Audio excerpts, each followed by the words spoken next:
لبيك اللهم لبيك لبيك لا شريك لك لبيك إن الحمد والنعمة لك والملك لا شريك لك لبيك اللهم لبيك لبيك لا شريك لك لبيك إن الحمد والنعمة لك والملك لا شريك لك.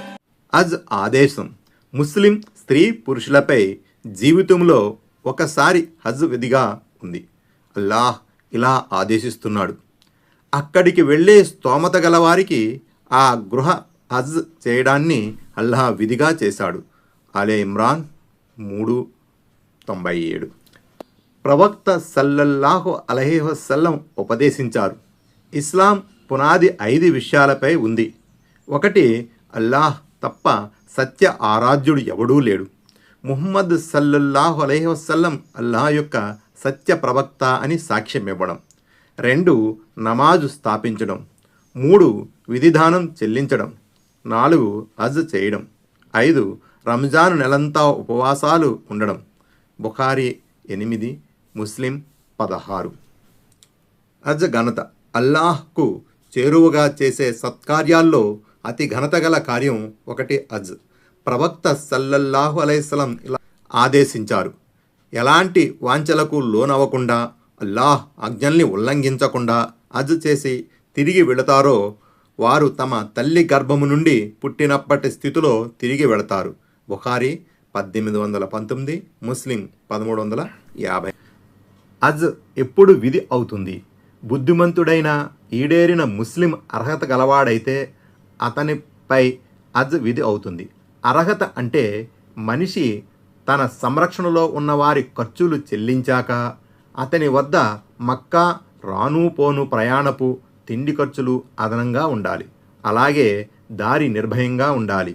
హజ్ చేయుటకు ఆటంకం కలిగించే ఏ అంగవైకల్యం కానీ లేదా శారీరక రోగం కానీ ఉండకూడదు.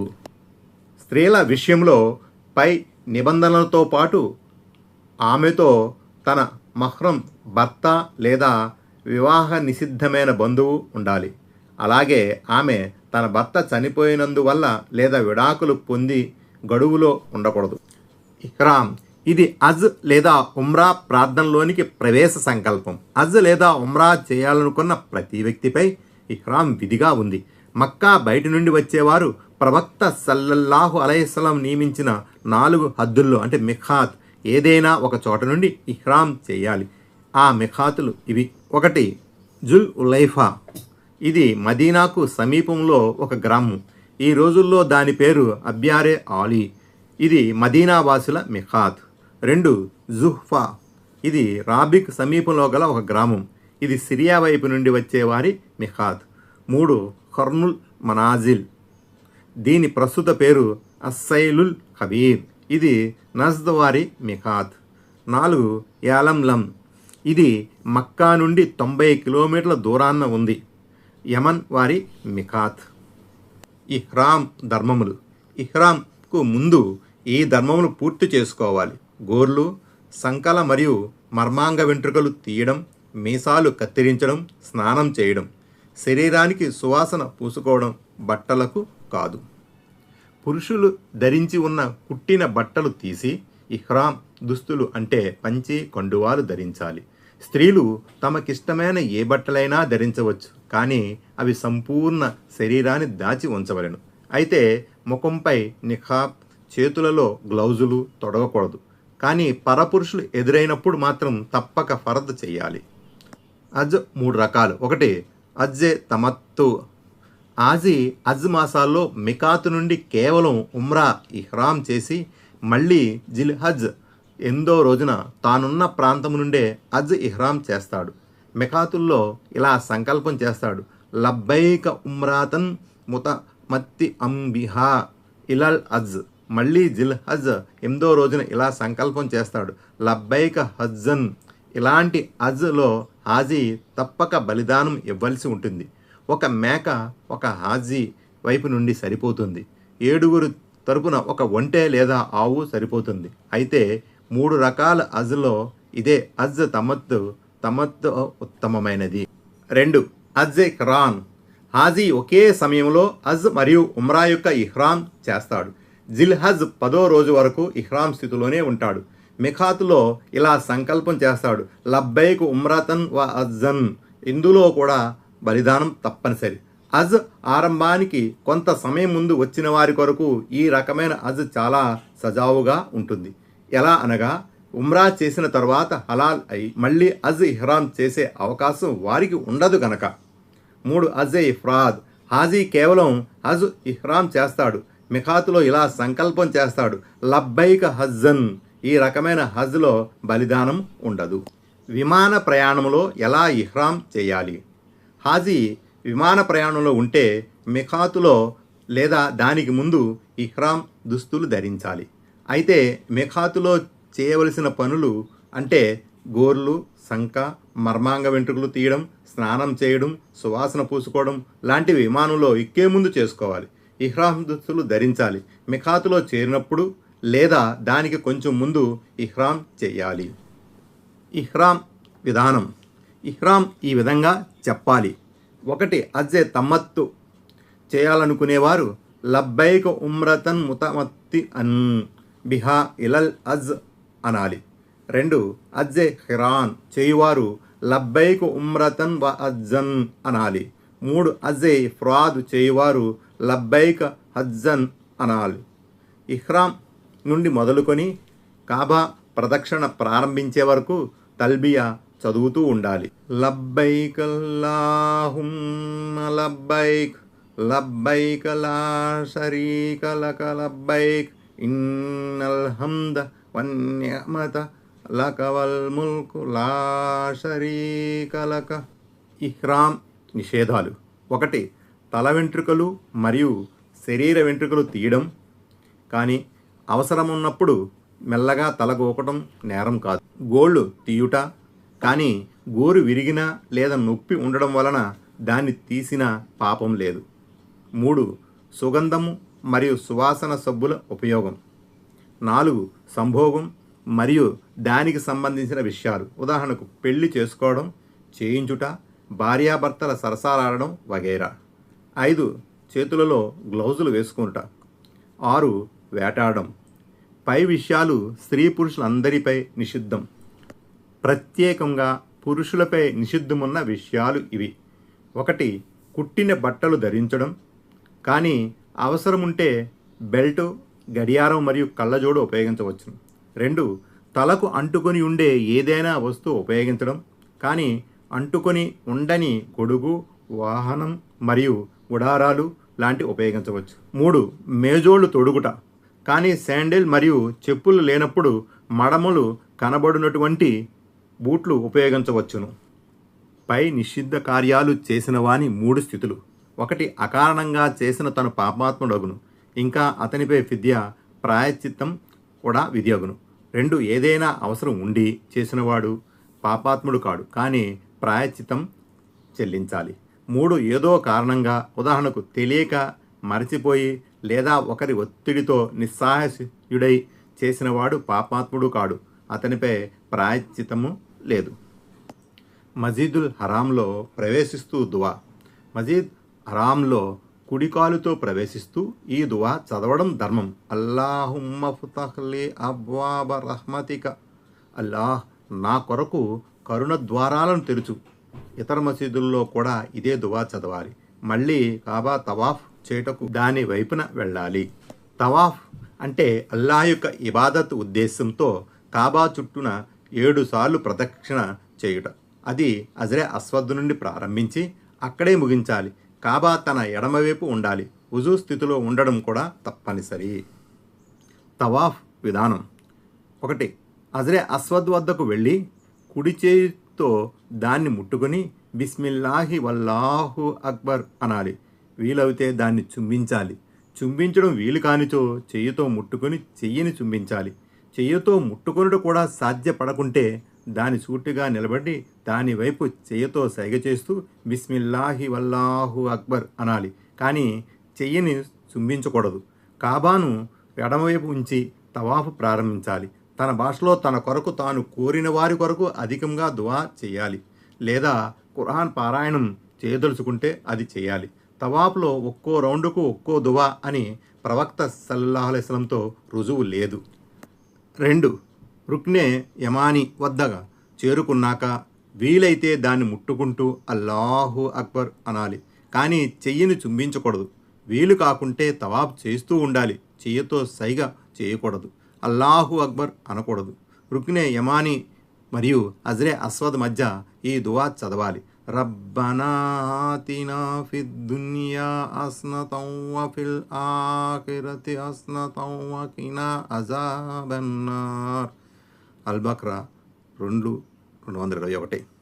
3. హజరే అస్వద్ వద్ద చేరుకుని దానిని చెయ్యితో ముట్టుకుంటూ వీలు కాకుంటే దానివైపు చెయ్యితో సైగ చేస్తూ అల్లాహు అక్బర్ అనాలి. ఈ విధంగా 7 ప్రదక్షిణాల్లో 1 పూర్తయింది. మిగతావి ఇలా పూర్తి చేయాలి. 4. తవాఫ్ చేస్తూ ఉండాలి. మొదటి చక్కర్లో చేసినట్లే మిగతా చక్కర్లో చేయాలి. హజరే అస్వద్ చేరుకున్నప్పుడల్లా అల్లాహు అక్బర్ అనాలి. 7వది పూర్తయిన తర్వాత కూడా అనాలి. మొదటి 3 చక్కర్లో రమ్ల్ చేయాలి. మిగతా వాటిలో సామాన్య నడక నడవాలి. రమ్ల్ అంటే దగ్గర అడుగులు వేస్తూ వేగంగా నడుచుట. అయితే ఇలా నడవడంలో తనకు లేదా ఇతరులకు ఇబ్బంది కలగకూడదు. తవాఫు చేస్తున్నప్పుడు ఇజ్తివా చేయడం కూడా ప్రవక్త సల్లల్లాహు అలైహి వసల్లం సాంప్రదాయం. అంటే ప్రక్క పటములో చూస్తున్నట్లు కుడి భుజం కింది నుండి దుప్పటిని తీసుకోవాలి. కుడి భుజం మీద ఉండకూడదు. రమ్ల్ మరియు ఇజ్తివా ఇవి 2 హజ్ మరియు ఉమ్రా చేయడానికి వచ్చిన వారు చేసే తొలి తవాఫ్లో మాత్రమే చేయదగినవి. తవాఫ్ తర్వాత 2 సున్నతులు. తవాఫ్ తర్వాత ముకామే ఇబ్రాహీం వెనుక అనగా అది తనకు మరియు కాబాకు మధ్యలో ఉన్నట్లుగా నిలబడి 2 రకాతుల నమాజు చేయుట ధర్మం. నమాజుకు ముందే తన దుప్పటిని 2 భుజాలపై వేసుకోవాలి. ఏ ఒక్క భుజము నగ్నంగా ఉండకూడదు. మొదటి రకాతులో సూరే ఫాతిహా మరియు కుల్యా అయ్యుహల్ ఖాఫిరూన్. 2వ రకాతులో సూరే ఫాతిహా మరియు కుల్ హువల్లాహు అహద్ చదవాలి. జన సమ్మర్దంలో దాని వెనక నమాజు చేయలేకపోతే మసీద్ హరాంలో ఎక్కడైనా చేయవచ్చును. సఫా మర్వాల మధ్య సయి. ఇక మషా. సఫా మర్వాల మధ్య గల సయి చేసే స్థలం వైపుకు వెళ్ళి సఫా దగ్గరికి చేరుకుంటూ ఇన్న సఫా వల్ మర్వత మిన్ షఆయిరిల్లాహ్ చదవాలి. కాబా కనబడేటట్లు సఫా కొండ ఎక్కాలి. దానివైపు అభిముఖమై 2 చేతులు ఎత్తాలి. అల్లా స్తోత్రములు పఠించాలి. ఈ దువా 3 సార్లు చదవాలి. లా ఇలాహా ఇల్లల్లాహు అల్లాహు అక్బర్. లా ఇలాహా ఇల్లల్లాహు వహదహు లా షరీక లహు లహుల్ ముల్కు వలహుల్ హమ్దు యుహ్యీ వయుమీతు వహువ అలా కుల్లి షైఇన్ ఖదీర్. లా ఇలాహా ఇల్లల్లాహు వహదహు అంజజ వఆదహు వనసర అబ్దహు వహజమల్ అహజాబ వహందహు. 3 సార్ల మధ్యలో సుదీర్ఘంగా దువా చేయాలి. ఆ తరువాత సఫా నుండి దిగి మర్వా వైపు నడవాలి. పచ్చరంగు స్తంభం వద్దకు చేరినప్పుడు శక్తి ప్రకారం పరుగు తీయడం ధర్మం. ఇలా 2వ పచ్చరంగు స్తంభం వరకు ఇతరులకు బాధ కలిగించకూడదన్న షరతును మరువవద్దు. ఈ పరుగు పురుషుల వరకే పరిమితం. స్త్రీలకు దీని అర్హత లేదు. మర్వా చేరుకుని దానిపై ఎక్కి కిబ్లా దిశలో నిలబడి చేతులు ఎత్తి సఫాపై చేసినటువంటి దువా చేయాలి. అయితే మన భాషలో మనకిష్టమున్న దువా కూడా చేసుకోవాలి. ఇక్కడికి 7 1 పూర్తయింది. మిగతా 6 ఇలాగే పూర్తి చేయాలి. ప్రతిసారి సఫా మరియు మరవాల వద్ద దువా చేయాలి. పచ్చ రంగుల స్తంభాల మధ్య పరుగు తీయాలి. సయీ మధ్యలో దువా ఎక్కువ చేయాలి. హాజీ తమత్తు చేయువాడైతే సయీ తర్వాత తల వెంట్రుకలు తీయించుకొని ఉమ్రా ముగించాలి. ఇహ్రాం నుండి హలాల్ అయి సాధారణ దుస్తులు ధరించాలి. జిల్ హిజ్జా 8వ రోజున జోహర్ నమాజుకు కొంచెం ముందు తనున్న ప్రాంతము నుండే హజ్ కొరకు ఇహ్రాం చేస్తూ ఉమ్రా కొరకు ఇహ్రాం చేయు సందర్భంలో చేసిన పనులు ఇప్పుడు చేసి హజ్ సంకల్పం మనసులో చేసుకుని లబ్బైక హజ్జన్ అనాలి. ఆ తరువాత తల్బియా చదవాలి. లబ్బైక అల్లాహుమ్మ లబ్బైక్ లబ్బైక లా షరీక లక లబ్బైక్ ఇన్నల్ హమ్ద వన్నిఅమత లక వల్ ముల్కు లా షరీక లక. హజ్ కిరాన్ హజ్ ఇఫ్రాద్ చేయువారు తల వెంట్రుకలు తీయవద్దు. ఇహ్రాం దుస్తులు తీయవద్దు. ఇహ్రాం నిషేధాలకు చేరువుగా అవ్వకూడదు. జిల్ హిజ్జా 8వ రోజు. ఈరోజు హాజీ మినా వెళ్ళి జోహర్, అసర్, మగ్రిబ్, ఇషా మరియు ఫజర్ నమాజులు చేయాలి. ప్రతి నమాజు దాని సమయంలో మరియు 4 రకాతుల నమాజు కసర చేసి 2 రకాతులు చేయాలి. 9వ రోజు అర్ఫా రోజు. సూర్యోదయం తరువాత హాజీ అర్ఫాత్ వెళ్ళి అచ్చట సూర్యాస్తమయం వరకు ఉండాలి. పొద్దు వాలిన తరువాత జొహర్, అసర్ కలిపి కసర్ చేయాలి. నమాజు తర్వాత అల్లా స్మరణము, దువా మరియు తల్బియాలో నిమగ్నులై వినయ విధేయతతో అల్లాను వేడుకుంటూ తన కొరకు మరి ముస్లిముల కొరకు అల్లాతో అడుగుతూ తనిష్ట ప్రకారం దువా చేసుకోవాలి. చేతులెత్తి దువా చేయడం చాలా మంచిది. అర్ఫాత్లో నిలవడం హజ్ రుకున్లలో ఒకటి. ఇచ్చట నిలవని వారి హజ్ కానే కాదు. ఇచ్చట నిలుచు సమయం 9వ జిల్ హిజ్జా సూర్యోదయం నుండి 10వ జిల్ హిజ్జా ఉషోదయం వరకు. ఎవరైతే ఈ పగలు మరియు రాత్రిలో ఏ కొంత సమయం నిలిచినా వారి హజ్ సరియగును. హాజీ అర్ఫాత్ హద్దు లోపల ఉండుట తప్పనిసరి. ఆ రోజున హద్దు లోపల ఉండకుండా బయట ఉన్న వారి హజ్ నెరవేరదు. అరఫా రోజు ఖచ్చితంగా సూర్యాస్తమయం అయిన తరువాత అర్ఫాత్ నుండి ముజ్దల్ఫా వైపుకు పూర్తి శాంతి మర్యాదతో ఘనమైన శబ్దంతో తల్బియా చదువుతూ వెళ్ళాలి. ముజ్దల్ఫా చేరుకుని ముందు మగ్రిబ్, ఇషా నమాజులు కలిపి కసరత్ చేయాలి.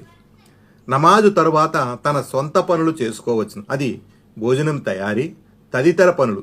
చురుకుదనంతో ఫజర్ నమాజు కొరకు మేల్కొనుటకు తొందరగా పడుకోవడం చాలా మంచిది. 10వ రోజు పండుగ రోజు. 1 ఫజర్ నమాజు సమయమున వెంటనే నమాజు చేసుకుని అక్కడే కూర్చుని ప్రకాశమాన వరకు అధికంగా జిక్ర్, దువాలు చేస్తూ ఉండాలి. 2 7 చిన్న రాళ్ళు తీసుకుని సూర్యోదయంకు ముందే తల్బియా చదువుతూ మినా వెళ్ళాలి. 3 జమ్ర అఖ్బా, జమ్ర హుబ్రా. సామాన్యంగా ప్రజలు దాన్ని పెద్ద సైతాన్ అంటారు. చేరుకునే వరకు తల్బియా చదువుతూ ఉండాలి. 7 రాళ్ళు ప్రతి రాయి అల్లాహు అక్బర్ అంటూ ఒక్కొక్కటేసి జమ్ర అక్బపై విసరాలి. 4 రాళ్ళు విసిరిన తరువాత తమత్తు మరియు ఖిరాన్ చేసేవారు కుర్బానీ చెయ్యాలి. మరియు అందులో నుంచి వారు స్వయంగా తినడము, ఇతరులకు దానం చేయడము, బహుమానంగా పంపడం అభిలషణీయం. 5 కుర్బానీ తరువాత తల గొరిగించాలి లేదా కటింగ్ చేయించుకోవాలి. తల గొరిగించుకోవడం ఎక్కువ పుణ్యం. స్త్రీలు తమ తల వెంట్రుకలను 3 సెంటీమీటర్లు కత్తిరించుకోవాలి.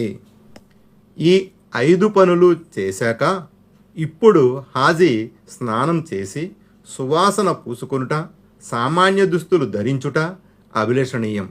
ఎందుకనగా హాజీపై ఇహ్రాం వలన నిషిద్ధమున్న పనులు అంటే కుట్టిన బట్టలు ధరించడం, సువాసన పూసుకోవడం, గోళ్ళు వెంట్రుకలు తీయడం లాంటివి యోగ్యమగును. కానీ భార్యాభర్తల సంభోగ నిషిద్ధత కాబా యొక్క తవాఫు ముగిసే వరకు ఉండును. 6. తవాఫే అజ్, తవాఫే ఇఫాజా చేయుటకు కాబా వద్దకు వెళ్ళాలి. కాబా చుట్టూ 7 సార్లు ప్రదక్షిణం చెయ్యాలి. తరువాత ముకామే ఇబ్రాహీం వద్ద 2 రకాతుల నమాజు చెయ్యాలి. తరువాత అజ్జే తమత్తు చేయువారు సఫా మర్వాల మధ్య సయి చెయ్యాలి. కానీ ఖిరాన్ మరియు ఇఫ్రాద్ అజ్జలు చేయువారు తొలిసారి చేసిన తవాఫు తరువాత సయి చేసి ఉంటే వారు ఇప్పుడు సయి చేయనవసరం లేదు. అదే అజ్ యొక్క సయి అగును.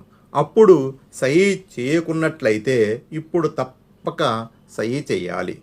సయి తరువాత ఇహ్రాం నిషిద్ధతలన్నీ ముగుస్తాయి. చివరికి భార్యాభర్తల సంభోగ నిషిద్ధత కూడా. హాజీ 11వ 12వ రాత్రి మినాలో గడపటం తప్పనిసరి. ఇష్టమున్నవారు 13వ రాత్రి కూడా ఉండవచ్చును. రాత్రి గడపడం అంటే రాత్రి యొక్క అధిక భాగం మినాలో ఉండాలి. పైన పేర్కొన్న పనుల్లో 1 రాళ్లు విసరడము, 2 కుర్బానీ చేయడము, 3 క్షౌరము, 4 తవాఫ్. ఈ 4 పనులు ఇదే క్రమంగా చేయడం సున్నత్. ఒకవేళ ఇందులో వెనుక ముందు జరిగిన ఏమీ అభ్యంతరం లేదు. 11వ రోజు.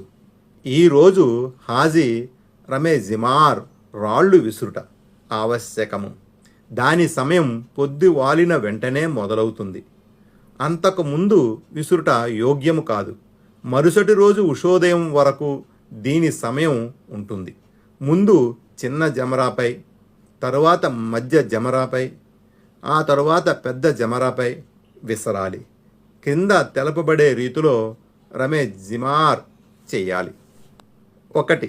తన వెంట 21 రాళ్ళు శనగ గింజంత చిన్నవి తీసుకుని ముందు చిన్న జమరాపై ఒక్కొక్కటేసి 7 రాళ్ళు విసరాలి. ప్రతి రాయితో అల్లాహు అక్బర్ అనాలి.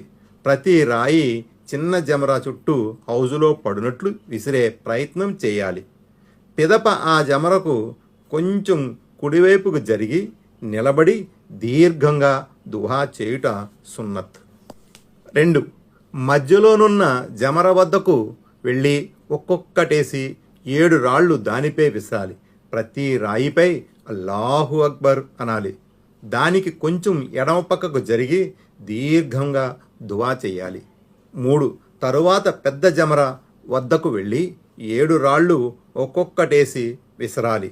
ప్రతి రాయితో అల్లాహు అక్బర్ అనాలి. ఇక అక్కడ ఆగకుండా వెళ్ళిపోవాలి. 12వ రోజు. ఈరోజు 11వ రోజు చేసిన తీరు చేయాలి. హాజీ 13వ రోజు ఉండాలనుకుంటే చాలా మంచిది. ఆ రోజు మరియు 12వ రోజు చేసినట్లే చేయాలి. 12వ రోజు మరియు 13వ రోజు ఉన్నవారు ఆ రోజు రాళ్ళు విసిరిన తర్వాత కాబా వద్దకు వెళ్ళి తవాఫే విదా చేయాలి.